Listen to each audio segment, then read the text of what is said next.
राजनीति में बहुत तेजी के साथ तब्दीलियां हो रही हैं। कल दूसरे फेज का मतदान खत्म हुआ है और आज एक बड़ी खबर निकलकर सामने आई है उत्तर प्रदेश से। धनंजय सिंह जिनको जमानत मिल गई है, 7 साल की सजा एमपी एमएलए कोर्ट ने सुनाई थी और अब हाई कोर्ट से बड़ी राहत मिलती हुई दिखाई दे रही है। यानी अब वो जेल से तो बाहर आ जाएंगे, धनंजय सिंह जेल से तो बाहर आ जाएंगे, लेकिन किसी तरह का कोई चुनाव नहीं लड़ सकते हैं।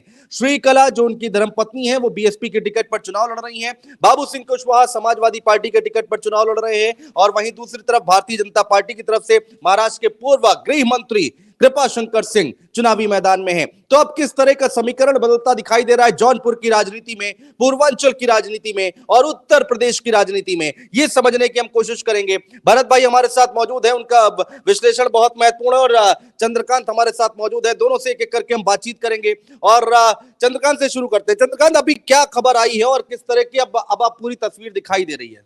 देखिए, खबर बेहद बड़ी है कि धनंजय सिंह जो पूर्व सांसद है जौनपुर के, उनको जमानत मिल गई है और जमानत ये दी है इलाहाबाद हाईकोर्ट ने। मामला ये अपहरण और रंगदारी से जुड़ा हुआ था।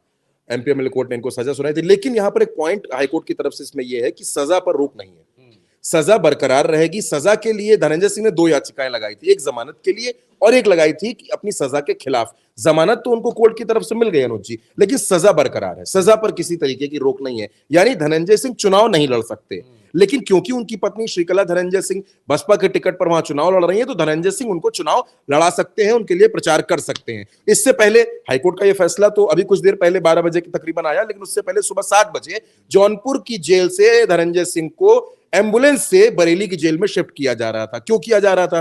क्योंकि यह कहा गया कि धनंजय सिंह जौनपुर में रहकर जौनपुर के चुनाव प्रभावित कर सकते हैं, इसलिए उनको बरेली की जेल में शिफ्ट किया जा रहा था। अब बरेली की जो दूरी जौनपुर से है वो 540 किलोमीटर की है और 540 किलोमीटर एक लंबी दूरी है। वहां से उनके समर्थक धनंजय से मिलने के लिए नहीं आ सकते थे, लेकिन क्योंकि जब धनंजय जौनपुर की जेल में थे तो उनके समर्थक उनसे मिलने आ रहे थे, वो चुनाव में रणनीतियां बना रहे थे। लेकिन अब क्योंकि जमानत मिल गई है धनंजय सिंह को, तो धनंजय सिंह अब सलाखों से बाहर आकर श्रीकला सिंह को पूरी पूरी ताकत देने का काम करेंगे और वहां पर चुनाव मजबूत हो जाएगा श्रीकला धनंजय सिंह का। और अब जो बीजेपी के प्रत्याशी हैं कृपाशंकर सिंह, जिनके खिलाफ वहां पर एक नैरेटिव सेट हो गया है कि वो बाहरी प्रत्याशी हैं, बाहरी प्रत्याशी हैं, और जौनपुर में जो तकरीबन 2 लाख के आसपास का क्षत्रिय वोटर्स है वो धनंजय सिंह के साथ एक तरफा चल रहा है। और चूंकि 2.5 लाख के आसपास एससी वोटर्स है और मायावती के सिंबल पर चुनाव लड़ रही हैं श्रीकला धनंजय सिंह, ब्राह्मण वोटर्स भी वहां पर ठीक ठाक संख्या है, मतलब ठीक ठाक संख्या में है।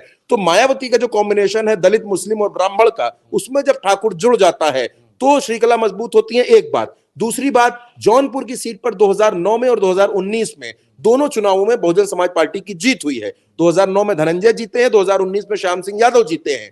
और अब जो श्याम सिंह यादव हैं उनको टिकट नहीं मिला किसी पार्टी से, तो श्याम सिंह यादव भी इंटरनली धनंजय सिंह का सपोर्ट कर रहे हैं वहां पर। और धनंजय के बाहर आने से सिर्फ जौनपुर नहीं बल्कि आसपास की जितनी सीटें हैं और साथ ही साथ पूर्वांचल की राजनीति भी बेहद रोचक होती है। और चूंकि उत्तर प्रदेश में इस समय क्षत्रिय वोटर्स बेहद नाराज हैं भारतीय जनता पार्टी से, और ऐसे वक्त में धनंजय सिंह का बाहर आना, ऐसे वक्त में धनंजय सिंह का सलाखों से बाहर आकर चुनाव में पूरी तरीके से जुट जाना, ये जौनपुर में श्रीकला को और बहुजन समाज पार्टी को पूरी पूरी ताकत देता है, मजबूत करता है और धनंजय के समर्थकों को भी एक एनर्जी देता है। हम सोशल मीडिया लगातार देख रहे हैं, उसके लगातार सत्यमेव जयते के पोस्ट लिखे जा रहे हैं, लगातार तमाम रील्स सामने आ रही है। यानी धनंजय के समर्थकों में एक तरीके का उत्साह देखने को मिल रहा है। धनंजय जब से जेल गए थे तब से धनंजय सिंह के समर्थक लगातार इंसाफ की गुहार लगा रहे थे और आज धनंजय सिंह को हाईकोर्ट ने एक बड़ी राहत दे दी है। ये बड़ी राहत है धनंजय के लिए। भरत भाई, राहत तो धनंजय सिंह को मिल गई है, हालांकि चुनाव नहीं लड़ पाएंगे। अब जौनपुर की सीट कितनी इंटरेस्टिंग होती दिखाई दे रही है? अनुज जी, एक चीज देखेंगे आप, पश्चिम से लेकर पूरब तक, पश्चिम में आपने देखा राजपूतों ने किस तरीके से विद्रोह किया और वोट ना डालने की अपील की, गंगा जल से कस्में खाई। अब जब पूर्वांचल में आप पहुंचते हैं तो ये आग, वही आग जो पश्चिम में है, वही आग अपना रूप बदलकर पूर्वांचल में आपको खड़ी होती हुई दिखाई देती है। जब धनंजय सिंह को सजा हुई तब टिकट अनाउंस हो रहे थे, भाजपा का टिकट अनाउंस हुआ नहीं था।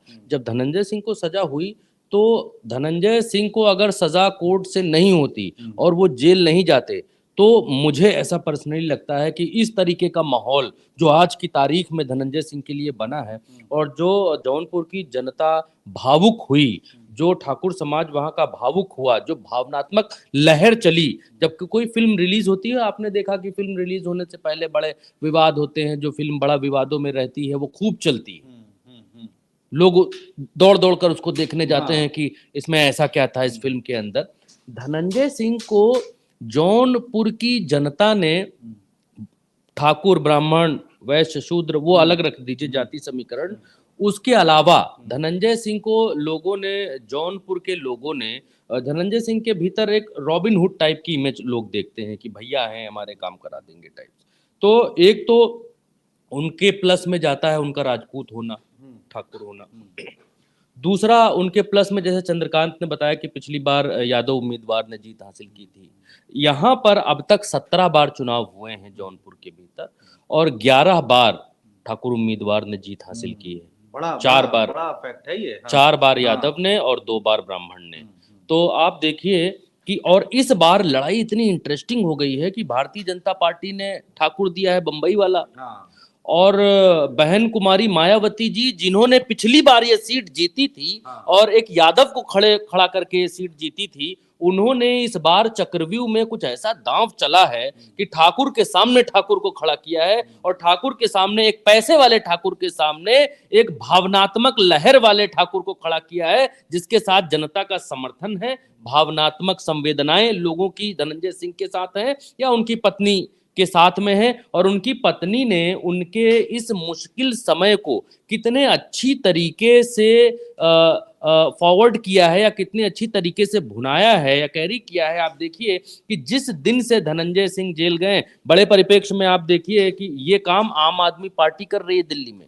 जिस दिन से केजरीवाल जेल गए हैं, आप देखेंगे तो उस दिन से आम आदमी पार्टी पूरी केजरीवाल के जेल जाने के मुद्दे को भुना कर चुनाव लड़ रही है। केजरीवाल की पीछे जेल वाली फोटो लगा रही है, या फिर आज उनकी पत्नी जो है केजरीवाल को जेल जाने के खिलाफ ये कह रही हैं कि जेल का जवाब वोट से दो, एक ऐसी रैली निकाल रही हैं, रोड शो कर रही है दिल्ली में। हाँ, उनकी तो बड़ी पार्टी है मान लीजिए, लेकिन ये काम इनसे पहले से धनंजय सिंह की पत्नी जौनपुर के भीतर कर रही हैं। आप देखिए जिस दिन से जेल गए हैं धनंजय सिंह, उस दिन से सोशल मीडिया पर ये भयंकर तरीके से वायरल हो रहा है कि धनंजय सिंह भैया हम तुम्हारा बदला लेंगे, भैया जल्दी आएंगे, जेल के ताले टूटेंगे, धनंजय भैया छूटेंगे। और उनकी पत्नी दूसरी तरफ से बड़े सधे अंदाज में कह रही हैं कि जो है समर्थक या हमारे जो परिवारजन हैं वो अपना आपा न खोएं, वो संयमित रहें, भैया छूट के आएंगे, जल्दी आएंगे, हम लोगों को न्याय मिलेगा।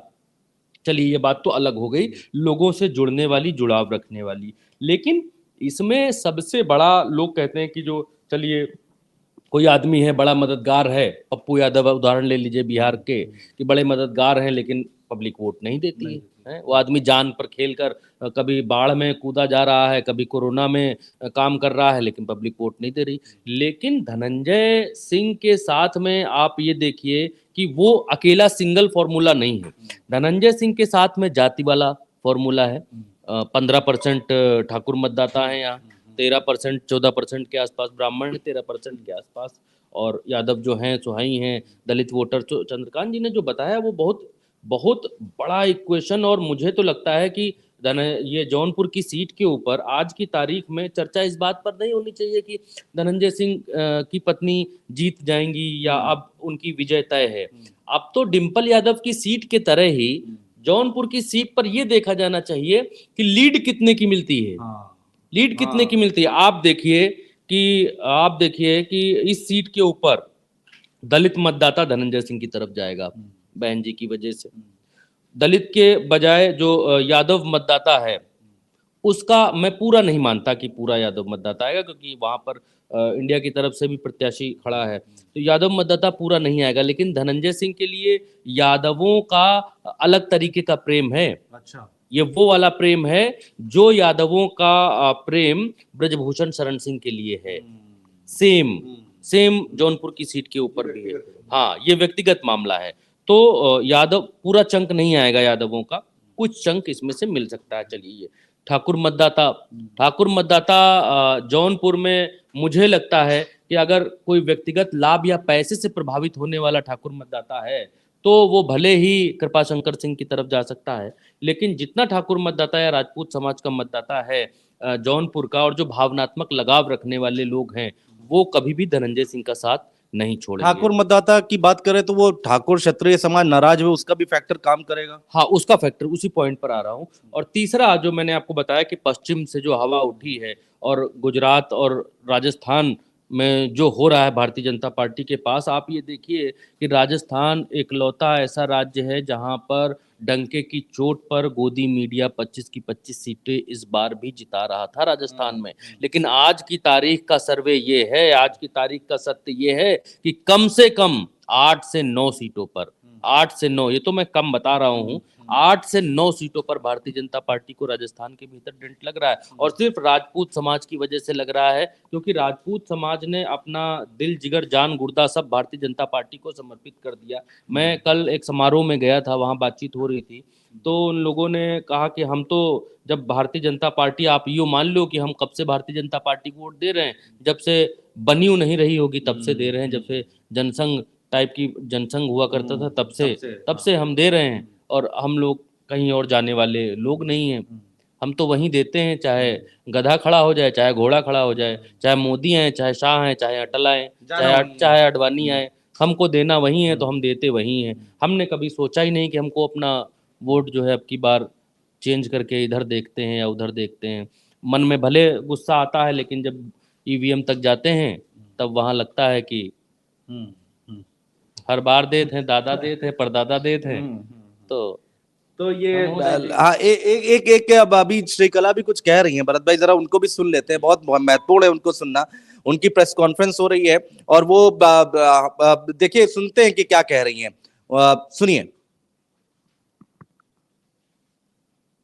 नहीं, I am scared of for his life. उनका जीवन को लेके हम डरा हुआ है, कहीं ना कहीं कुछ हत्या का ये कुछ कर सकते हैं। ऐसा कौन कर सकता है? ऐसा कौन कर सकता है? किसके ऊपर आपको आशंका है? आप सबको मालूम है किससे ये सब हो रहा। अभी आपको बताया है उनके ऊपर AK-47 से हमला हुआ था, और वही लोग अभी जो भी, you will have all the information, तो वही लोग कर सकते हैं, क्योंकि एक बार किए तो दूसरा बार क्यों नहीं कर सकते।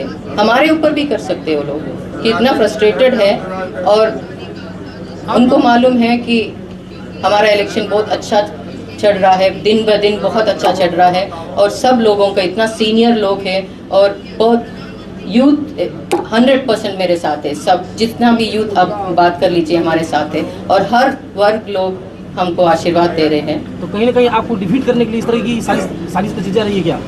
इस तरह करे तो डिफीट हो जाएंगे, ये सब करे तो वोट मिलेंगे वो लोगों को। बताइए, आप बताइए। मंगलसूत्र और सिंदूर की रक्षा की बात करिए, किससे आप अपील कर रहे थे? प्रधानमंत्री जी को अपील कर रही थी कि हमारा सुरक्षा, हमारा जो पति का, उनके लिए सेफ्टी के लिए हम मांग रहे हैं। कैसा डर आपके मन में है?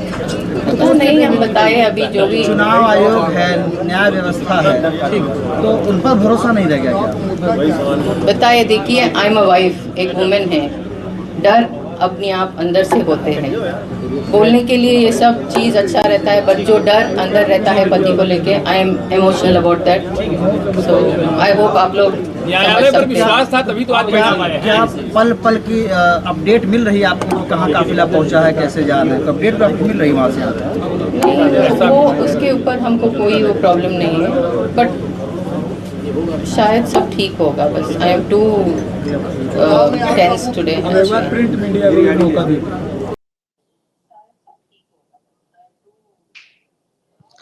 तो भैया चंद्रकांत जी से बात करते हैं। भैया चंद्रकांत, देखिए अब आप समझिए कि यहाँ पर श्रीकला ने एक बड़ा बयान दे दिया है, और वो कह दिया है उन्होंने कि जान का खतरा है, और मेरे ऊपर भी जान का खतरा है, और कह रही हम चुनाव बहुत अच्छे तरीके से लड़ रहे हैं, बहुत अच्छी फाइट दे रहे हैं, लेकिन जान का खतरा बना हुआ है। कैसे देखें इनके बयान को? देखिए, जान के खतरे की जो उन्होंने बात की है, 5 अक्टूबर 2002 ये तारीख थी, और जगह थी वाराणसी में नदेसर के पास टकसाल सिनेमा।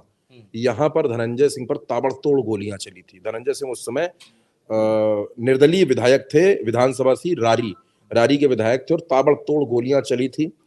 आरोप लगा था, कभी धनंजय सिंह के तगड़े मित्र रहे अभय सिंह पर। अच्छा। आज अभय सिंह विधायक हैं, सपा में हैं, लेकिन भारतीय जनता पार्टी को क्रॉस वोट कर चुके हैं और बहुत गंभीर ये मामला था।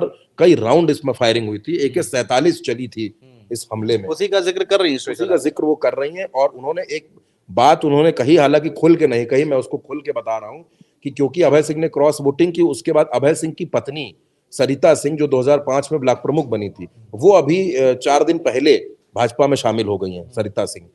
तो यानी कि भाजपा से नजदीकियां अभय सिंह की हैं और अभय सिंह अभी अमेठी की जो सांसद है स्मृति ईरानी, उनके गृह प्रवेश में भी देखे गए थे अमेठी में। तो अब वो जो आरोप लगा रही हैं, जो वो गंभीर खुलासा कर रहे हैं, उनका कहना है कि धनंजय सिंह की जान को खतरा है और मेरी भी जान को खतरा है, क्योंकि हमारा चुनाव बहुत अच्छा चल रहा है। देखिए, जो भरत जी ने बात कही इमोशनल बॉन्डिंग की, जो संवेदना वाले चुनाव की बात कही, बिल्कुल जौनपुर में यही हो रहा है। जौनपुर में श्रीकला लोगों से ये कह रहे हैं कि मैं आपकी बहू हूं और मैं अपनी मुंह दिखाई मांग रही हूं। अच्छा, ये एक बहुत इमोशनल लाइन है जो जौनपुर में चल पड़ी है। श्रीकला कई स्थानों पर अपना आंचल फैलाकर लोगों से कह रहे हैं कि अब बेटे की रक्षा करना आपके ऊपर है, कि बेटे की लाज आपको रखनी होगी। यानी जौनपुर का जो चुनाव है जाति समीकरणों की चीजों को तोड़ चुका है।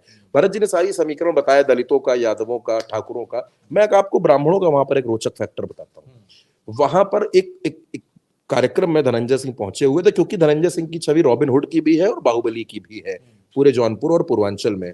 तो वहां पर एक बुजुर्ग ब्राह्मण थे जो धनंजय सिंह के सम्मानवश पैर छूने लगे, तो धनंजय सिंह ने उनके हाथ पकड़ लिए और धनंजय सिंह ने वहां पर जो बात कही वो ब्राह्मणों के दिल में घर कर गई। उस पूरे बेल्ट में धनंजय सिंह ने कहा कि आप ब्राह्मण हैं और ब्राह्मण हमेशा से पूज्य थे और पूज्य रहेंगे। आप लोग अपना सम्मान मत घटाइए क्षत्रियों के पैर छूकर, क्षत्रिय हमेशा आपका सम्मान करते हैं और करते रहेंगे।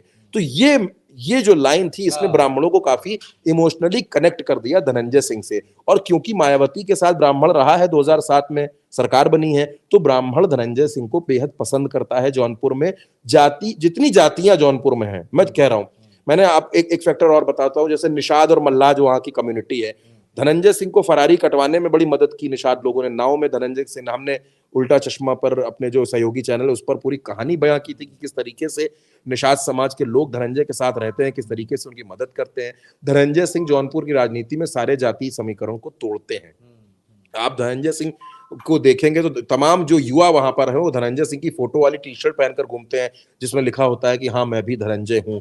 तो धनंजय सिंह का चुनाव वहां पर जातीय समीकरणों के परे है, बियॉन्ड द कास्ट है, वो कास्ट के उस पर नहीं है। लेकिन क्योंकि अब जौनपुर के चुनाव इस वजह से दिलचस्प हो जाता है कि जो कृपा शंकर सिंह है, ये भी जौनपुर के रहने वाले हैं, लेकिन तकरीबन 50 साल पहले ये जौनपुर छोड़कर बंबई चले गए, वहां विधायक बने, मंत्री बने, वहां की राजनीति करते थे, भाजपा में आ गए, भाजपा ने वहां देखिए जौनपुर का टिकट एक जबरिया टिकट है। अगर आप इसके अंदर की कहानी समझना चाहें तो लखनऊ की हरी झंडी नहीं थी जौनपुर पर। लखनऊ नहीं चाहता था कि कृपाशंकर सिंह का टिकट हो, लेकिन ये टिकट दिल्ली का किया हुआ टिकट था। और एक पूरी लंबी कहानी है किस तरीके से धनंजय सिंह ने टिकट मांगा भाजपा से, बैजयंत पांडा से मुलाकात की, सुनील बंसल से मुलाकात की, लेकिन टिकट नहीं हुआ। फिर वो शरद पवार के पास गए, शिवपाल से मुलाकात हुई, तमाम पूरा एक एपिसोड फरवरी और जनवरी के महीने में चला। लेकिन उसके बाद धनंजय सिंह जेल गए। अब धनंजय सिंह सलाखों के बाहर आ रहे हैं, धनंजय सिंह को जमानत मिल गई है और मुझे ऐसा लगता है कि धनंजय के बाहर आने से श्रीकला सिंह का चुनाव बेहद मजबूत होता है।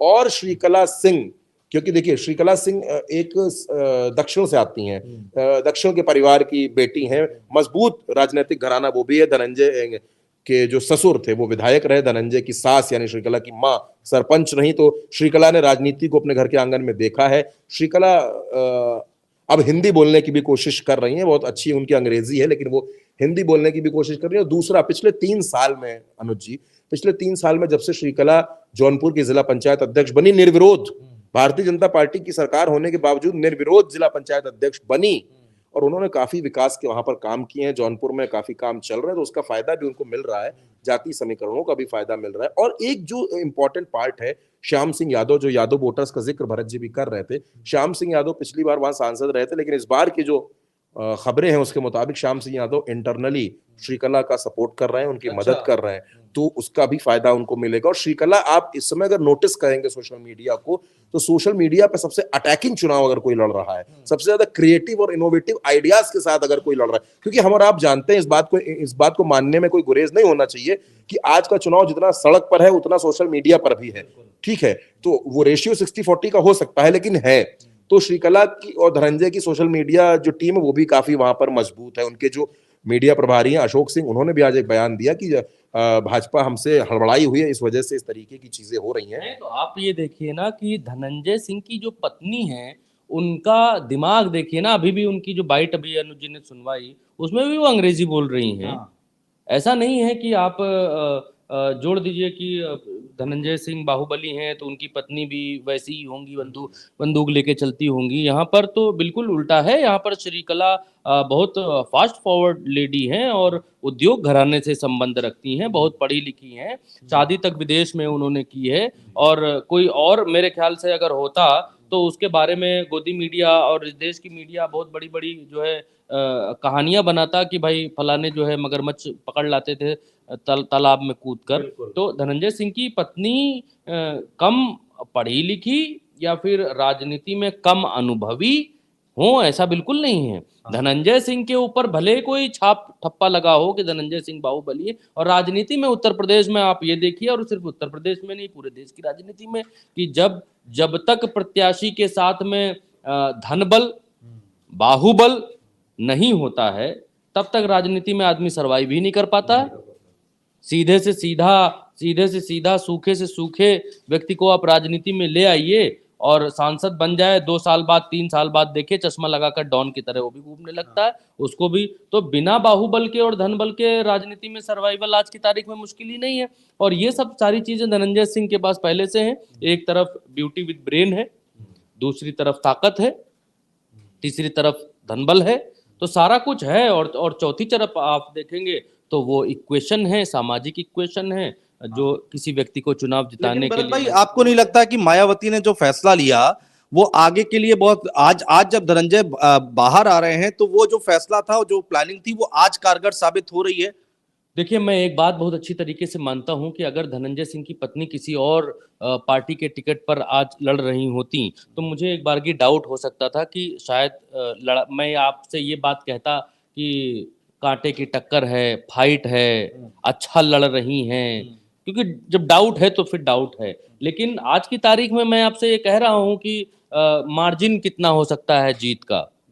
अगर आप ऐसा क्यों कह रहे हैं? अगर कोई बहुत बड़ा गड़बड़ क्योंकि देखिए जातिगत इक्वेशन बिल्कुल साथ में है और मजबूती साथ में है, जो मैंने आपको बताया कि जो जोड़ी है धनंजय और श्रीकला की वो बिल्कुल शानदार है। और राजनीति में जो इक्वेशन चाहिए, जाति इक्वेशन चाहिए, पैसे की इक्वेशन चाहिए, धन के इक्वेशन चाहिए, बल का इक्वेशन चाहिए, वो सारी चीजें साथ में है। और सबसे बड़ी बात कि जो पार्टी का समीकरण है वो भी बिल्कुल साथ में है, फिट है। और दलित वोटर मुझे नहीं लगता कि बहन कुमारी मायावती जी को छोड़कर कहीं जाएगा। जब 2019 में दलित वोटर ने यादव भाई का साथ नहीं छोड़ा, मायावती ने यादव को टिकट दिया नहीं छोड़ा, तो इस बार धनंजय सिंह का साथ छोड़ देगा, ऐसा हो ही नहीं सकता है। और जॉन, आपको लगता नहीं मायावती ने मौके पर चौका मारा है? क्योंकि अब समाजवादी पार्टी अखिलेश यादव से भी बातचीत चल रही थी, अभी हम और चंद्रकांत डिस्कस कर रहे थे कि लकी यादव, तो आप ये देखिए कि किस तरीके से रह गई। वो बातचीत तो वो बातचीत तो अधूरी रह गई। अब उसको अगर कोई समाजवादी पार्टी, मुझे लगता है कि यहाँ पर थोड़ा बैकफुट पर आ गई कि जब उनको सजा हो गई। जब सजा ना हुई होती तो शायद कुछ बात बन जाती। जब सजा हो गई तो वो बातचीत का जो चैनल खुला था, जो शादी समारोह में बातचीत आगे बढ़ी थी, शिवपाल यादव इसको आगे बढ़वा रहे थे, वो बातचीत का चैनल बंद हो गया जेल जाने के बाद इनके। तो लेकिन मायावती ने यहाँ पर बिल्कुल उनके ऊपर फर्क नहीं पड़ा, उन्होंने टिकट दिया, क्योंकि मायावती के पास एक प्लस पॉइंट ये भी था कि बहन जी की ही सीट थी, वो बहन जी ने ही जीती थी पिछली बार, तो इस बार बहन जी को वो सीट बचानी थी और अच्छा इक्वेशन देना था वहां पर। तो बहन जी ने आगे बढ़कर टिकट दिया, बहन जी ने बुनाया। श्रीकला से बेहतर तो उनको कुछ दिख नहीं रहा होगा वहां पर फिलहाल जौनपुर में। आज की तारीख में है भी नहीं, आज की तारीख में है भी नहीं, आज की तारीख में है भी नहीं। आज के समाज में आप लोग बाबू सिंह कुशवाहा को कमतर आंक रहे हैं? नहीं, कमतर नहीं आंक रहे हैं, क्योंकि उनका राजनीतिक जीवन हो चुका है, लंबा राजनीतिक जीवन हो चुका है। और श्रीकला रेड्डी के सामने उनका अब जो ईमानदारी की बात है कि वो इक्वेशन बैठ नहीं रहा है वैसा धनंजय सिंह के अब बाहर आने के बाद। तो बहन जी अच्छा प्रदर्शन करती देखी जाएंगी। और बहन जी के अलावा अच्छा एक चीज ये भी है कि जौनपुर की इस सीट पर भाजपा की हार का मतलब आप देखिए, अब राजनीतिक समीकरण देखिए कितने तगड़े होते हैं कि इस सीट पर भाजपा हारेगी और इस हार का असर आसपास की सीटों पर इंडिया गठबंधन लेके जा रहा है। आप ये देखिए, यहां बहन जी हरा रही है भाजपा को और इस हार का जो श्रेय है वो इंडिया गठबंधन लेके आसपास की सीटों पर लेकर जा रहा है। उस पर असर पड़ेगा, बिल्कुल पड़ेगा। गाजीपुर पर इसका असर पड़ेगा, बिल्कुल पड़ेगा। आजमगढ़ पर इसका असर पड़ रहा है, बिल्कुल। मछली शहर बगल में, बिल्कुल असर पड़ रहा है।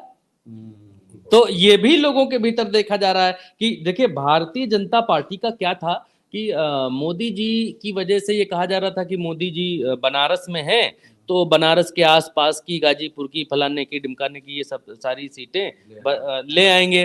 गाजीपुर के बगल का ही जिला चंदौली है, तो बड़ा मुश्किल से चंदौली से वहां महेंद्र नाथ पांडे पिछली बार जीते थे। अब गोदी मीडिया मोदी जी का मैजिक बताता है, बड़ा मैजिक चल रहा है, पूरे देश में जादू चल रहा है, लेकिन नरेंद्र मोदी जिस बनारस से लड़ते हैं उस बनारस की आसपास की सीटों को बचा नहीं पाते हैं। आजमगढ़ बचा नहीं पाते हैं, बहुत दूर बनारस से नहीं है। बनारस से बिल्कुल सटा हुआ गाजीपुर है, सीट गाजीपुर की बचा नहीं पाते हैं। वहां से अपना सबसे दमदार आदमी मनोज सिन्हा लगाते हैं, जो हार जाते हैं तो उनको जम्मू कश्मीर का राज्यपाल बना देते हैं उठा के, लेकिन गाजीपुर बचा नहीं पाते हैं। अंबेडकर नगर बचा नहीं पाते हैं, बहुत दूर नहीं है वहां से। पूरा घोसी बचा नहीं पाते हैं। तो नरेंद्र मोदी जी का करिश्मा बनारस में चल रहा है, जादू चल रहा है, मैजिक चल रहा है, ऐसा नहीं है। सिर्फ और सिर्फ क्या है कि धार्मिक नगरी है बनारस, धार्मिक नगरी है, तो पूजा पाठ वाले लोग भी वहां हैं, आस्थावान लोग भी वहां हैं, और भोलेनाथ की नगरी है, तो उसका असर, और नरेंद्र मोदी जी की अपनी लच्छेदार भाषा है, तो उसका असर बनारस के ही लोगों पर पड़ रहा है। आसपास के लोग, इस बार चंदौली बचाने के लिए बड़ा प्रयास करना पड़ेगा, बड़ा मुश्किल है चंदौली बचा ले जाए। अरे मुझे लगता है कि पिछली बार इन्होंने चंदौली, मुझे याद नहीं आ रहा है, 24 या 23 हजार वोटों से चंदौली जीता था महेंद्र नाथ पांडे ने, और महेंद्र नाथ पांडे ने इस बार की रिपोर्ट आ रही चंदौली के लिए कुछ नहीं किया है। नहीं, ये हमारे पास भी रिपोर्ट आई, लोग खोज रहे हैं कहाँ रहते हैं महेंद्र नाथ पांडे, कहाँ गए। और महेंद्र नाथ पांडे भी एक्टिव नहीं है, लोग कह रहे हैं उम्र हो चुकी है, उनकी उम्र हो गई है। अब उनको इस बार लग रहा था कि हमारा टिकट उड़े जाएगा। वो तो मजबूरी थी, क्योंकि पूर्वांचल में ब्राह्मण लड़ाना था भाजपा को। अब ब्राह्मण लाते कहां से, तो महेंद्र नाथ पांडे को चुनाव लड़ाना पड़ा। वरना समीकरण तो ये थे कि जौनपुर में भारतीय जनता पार्टी को ब्राह्मण लड़ाना चाहिए था, ब्राह्मण ज्यादा था, आप ब्राह्मण लड़ाते, आपने नहीं लड़ाया। जौनपुर में आपको एक प्रत्याशी मिल रहा था धनंजय सिंह के तौर पर, टिकट मांगने गए थे, बैजयंत पांडा ने आश्वासन दिया था, सब कुछ हुआ था, लेकिन ये कहा गया कि भाई टिकट दिल्ली से हो गया, वहां से फाइनल हो गया। धनंजय सिंह तो आश्वस्त थे कि भाई जेडीयू से लड़ जाएंगे, लेकिन सिंह थोपे हुए प्रत्याशी हैं, जौनपुर के अंदर थोपे हुए प्रत्याशी हैं, और लखनऊ की असहमति के बावजूद थोपे गए प्रत्याशी हैं। आप ये भी तो समझिए। नहीं, उनके खिलाफ विरोध भी है। लोग ये कह रहे हैं कि बाहरी आदमी अब तक कांग्रेसी रहे, जिनको जो है सुपड़ा साफ करने के लिए मोदी जी कहते थे कांग्रेस मुक्त भारत बनाएंगे, और उनको ही लाके हमारी छाती पे बिठा दिया मुंबई से। लोग ये भी कह रहे हैं कि जब आप महाराष्ट्र के गृह राज्य मंत्री थे तो आपने जौनपुर की सुध नहीं ली। राज ठाकरे, उद्धव ठाकरे खिलाफ बोल रहे थे अगर उत्तर भारतीय लोगों के लिए, तब तो आप चुप थे, तब तो आपने वहां, क्योंकि आप महाराष्ट्र की राजनीति कर रहे थे, तब आप नहीं बोले। आज आप जौनपुर में वोट मांगने आए। मैं कृपा शंकर सिंह के बयान भी सुन रहा था, जब लोगों ने उनसे सवाल पूछा तो वो जवाब नहीं उनके पास, वो कह रहे हैं हालांकि चंद्रकांत वरिष्ठ नेता हैं, वो भाई सीनियर लीडर है और बहुत एक्सपीरियंस है उनको राजनीति। ये उत्तर प्रदेश है, ये महाराष्ट्र या बिहार या राजस्थान की राजनीति नहीं है, ये उत्तर प्रदेश है। और जिस बाहुबल की, जिस धनबल की और जनबल की बात भरत जी कह रहे थे, पूर्वांचल में अगर आपका दबदबा नहीं है, अगर आपके पास गाड़ियों का काफिला नहीं, जनता आपको नेता नहीं मानती वहां पर। आप देखिए ना, श्रीकला जो चल रही है, 40 गाड़ियों का काफिला है, एक ही नंबर की गाड़ियां हैं, ब्लैक कलर की गाड़ियां हैं, काफिला चल रहा है श्रीकला का। और श्रीकला की रील्स पर देखिए, राजनीति में हर चीज पर बड़ा ध्यान रखना पड़ता है। श्रीकला की रील्स पर जो गाने लगाए जा रहे हैं, जो ऑडियो लगाए जा रहे हैं, उनको अगर आप सुनेंगे ना तो आप समझ जाएंगे। एक गाना मैंने अभी सुना, श्रीकला के रील पे लगा हुआ है कि बाबुल मैं तेरे आंगन की बेटी हूं, इस तरीके के गाने लग रहे हैं। नारी तुम श्रद्धा हो, मैं आपकी बहू हूं, आंचल फैला रही है श्रीकला रैलियों में। आकाश आनंद ने उनके लिए रैली की है, कल जबरदस्त रैली की आकाश आनंद ने, और पूरा आंचल फैलाकर श्रीकला की पत्नी ने आंसुओं से वोट मांगा है। और वो ये बार बार कह रही है, एक लाइन उनके हर भाषाओं में है, हर जगह है, वो कह रहे हैं मैं आपकी बहू हूं, पहली बार मुंह दिखाई मांगने आई हूं, तो मुंह दिखाई तो आपको मुझे देनी पड़ेगी। देखिए भरत भाई, बहुत दिनों बाद भारत एक सोच पर अपना विश्लेषण लेकर आए हैं, और आज हमें फ्री मिल गए तो हमने बैठा लिया। हालांकि चुनाव का वक्त है, बहुत बिजी चल रहे हैं सब लोग, बहुत काम है, लेकिन बात शुरू हुई थी धनंजय सिंह से, बात शुरू हुई थी जौनपुर से, और पूरे उत्तर प्रदेश की बात हमने आपके सामने रखने की कोशिश की है। भारत एक सोच देखते रहिएगा। नमस्कार।